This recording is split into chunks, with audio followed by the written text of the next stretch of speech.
I have evolved. Hello and welcome back to another video of mine, this time within the same month.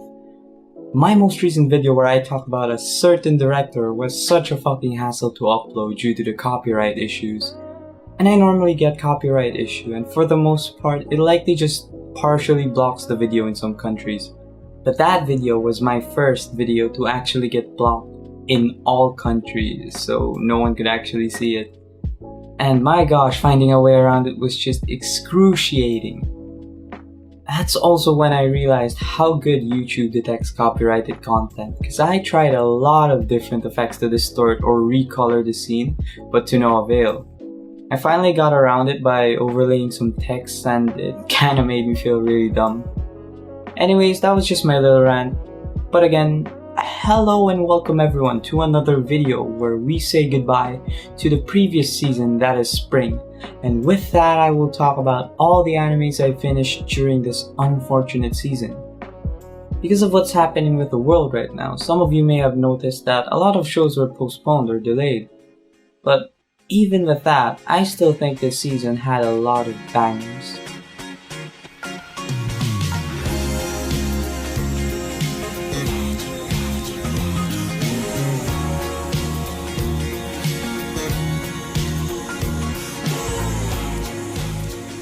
Let's start this season with one that I was actually hyped for after reading its source material.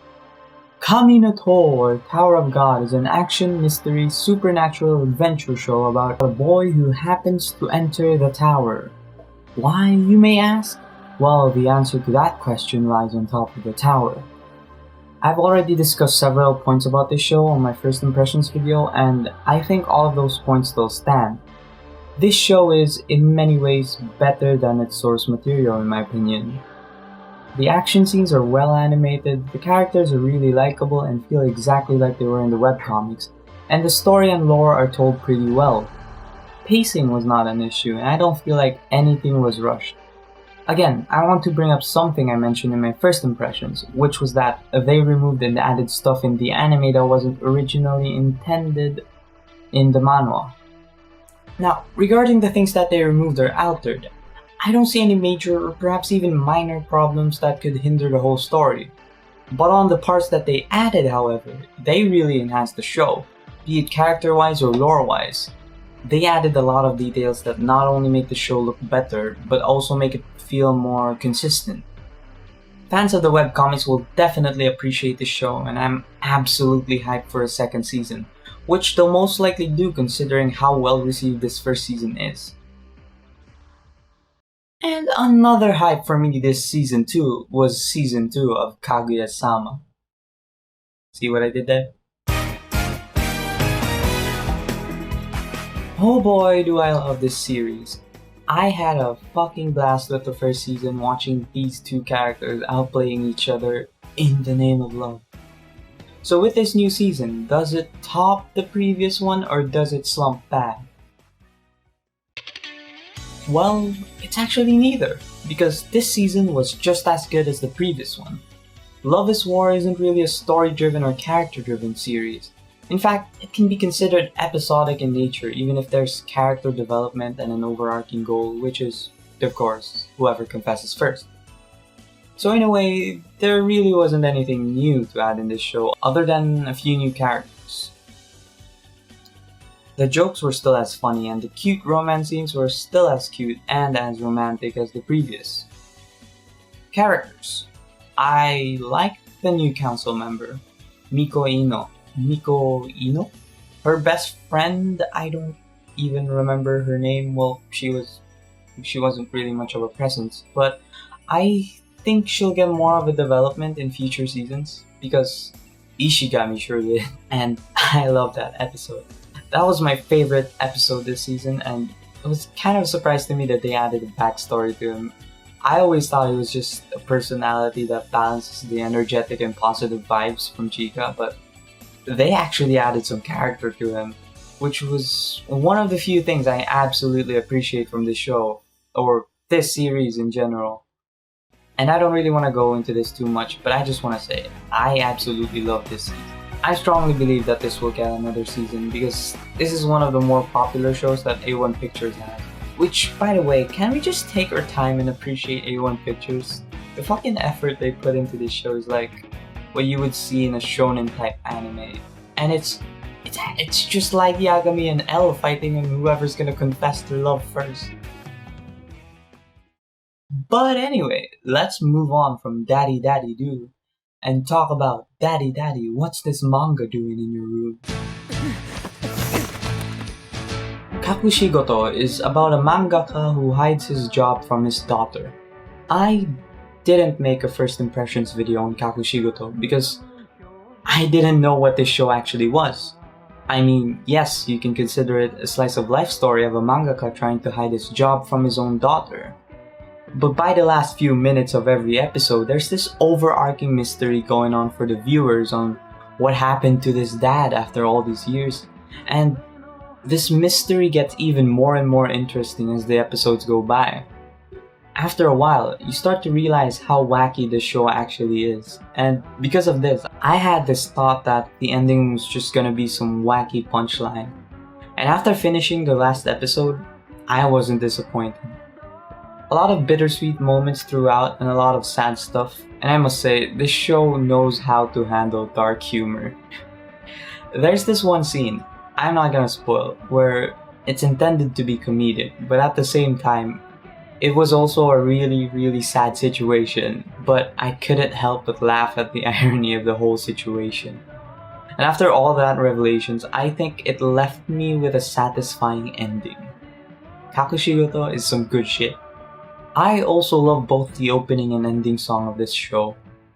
Feels like something I jam to in the radio. But nothing beats tuning to the radio for a 3 a.m. segment about a woman in her mid-20s giving life advices while wrestling a bear. Too specific? Wave, Listen to Me is one of the more unique shows I've seen this season. Well, it's about radio broadcasting, which I'm not sure if this is the first anime to have that concept, but I haven't really heard of anything similar to this in my years of watching anime. So when I came into the show, I thought it was just gonna be this slice of life type of series that kind of talks about how the radio industry works. And well, in a way, it does have those moments, but this show is pretty much seinen at its core. And I didn't really get that feeling at first. The first few episodes feel like they're setting up a lot of things, and you don't really get where they're going with this. It doesn't feel like they're going anywhere, and it took about 4 episodes until it finally hooked me in a way. Now, don't get me wrong, the first 4 episodes were pretty fun, but it got me questioning, what is this anime all about? And then it was the 4th episode that got me, I see what they're going for. Yeah, I feel like if you're planning to go into this show, it's pretty much a seinen, and it's a really good seinen show. Really funny too. The jokes in this show just come in very abrupt, but at the same time, it feels like how you would tell a joke to a friend, like in a conversation, rather than trying to make an audience laugh in a TV show. And for the most part, it works. The characters were solid too, but I had a blast following our main protagonist Minare. This is a seinen show at its core, so we kind of follow around and look at the life of our main character and watch all of her crazy antics. While watching the show, I kept comparing it to Welcome to the NHK, another good seinen show. Although the show's style of humor isn't as dark as Welcome to the NHK, I still feel like the situational comedy is somewhat similar to it. So, yeah, Wave Listen to Me is a really entertaining, charming, and funny show with a unique concept. And it may not be for everyone, but it's worth your time.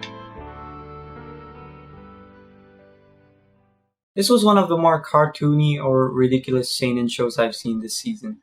But if you want a more realistic tone, you should sing Yesterday for me. Huh? I know, I'm very great at segues.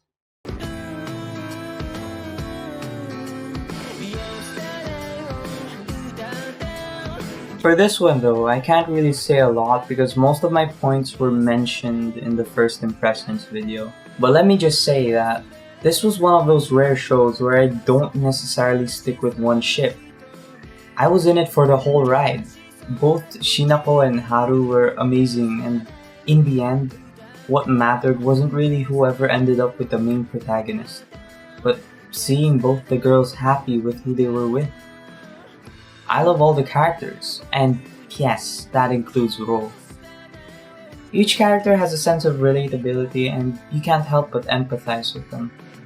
This is my favorite anime show of this season, and I beg of you, please watch this show. It's amazing. I can't say enough. Actually, I did say enough. It's in my first impressions video, but just take some time to enjoy this masterpiece. And last but not the least, another seinen show. And much to my joy, it's a battle royale. Gleipnir, I think that's how you pronounce the title, is another action-packed, blood-splattering show that I think is considered a battle royale. I mean, it's not the traditional last man standing survival type entry in the genre, but it takes a lot of the tropes. But just like Fortnite, PUBG, and Apex, this anime has some similarities and some unique charms comparing it to Mirai Nikki, Batum, and many more animes of its genre. First and foremost, it's your typical edgy, fan service filled show that's executed adequately. Until the ending. The animation is good, the character designs look great, and the show was good. Until the ending. Our main character starts off as this normal beta crybaby high schooler. Basically a Shinji, but instead of getting in the robot, he is the robot. And the robot is a fursuit. And I say starts off because over halfway through the season, he has this character change which at that time didn't seem natural, and our guy just went from Baka Shinji to fucking Tanjiro. Which, fun fact, this is the same actor as Tanjiro. And I don't mean it as him becoming a demon slayer, no. I mean it as him becoming a typical shonen protagonist, which in my book doesn't really fit the nature of the show, so I felt pretty meh at that point, until the ending. And you're probably there asking why I kept saying until the ending like it gets worse. Well, my friends, surprisingly enough, it's actually the opposite. This show for the first half is just typical edge fest entertainment, and don't get me wrong, I actually enjoy this kind of media for what it is, and I've stated it more than once in this channel. I love this type of stuff. It's got the blood, it's got the boobs, and it's got the badass moments. The 3 Bs that make up for a baller evening watch. But later on, I actually got hooked into the plot. First of all, the villains of the show so far were at least actually likable. Their first main boss they get to encounter was this guy who actually cares about his crew of goons because, just like them, he's always felt like he was just trash to the society. And I'm not gonna lie, I felt pretty bad for that guy. Like, you understand why he wants to get on this game, and it makes him more of a character. Well, not really, but like, it gives a different side to him. And even later on the show, we get a tease at who the next big boss our characters are gonna have to fight, and at that point, I was already hooked on the show. Yes, I would love a season 2. Definitely one of the better shows of its category. And just like the season, that was the end of quick anime reviews. I kinda left out some animes I watched but didn't really finish. Either because it just started out bad or I just lost interest in it. But I know reviewing a show means that I should also include the bad ones, so I will, hopefully in future videos. For now, I'll be starting off with this new season's anime because hot damn, there's also a lot of bangers. So look forward to more impressions video, and I'll see you soon. Also, you guys like this style, this VTuber style, because I fell into that rabbit hole too, okay? Anyways, I'll see you guys soon.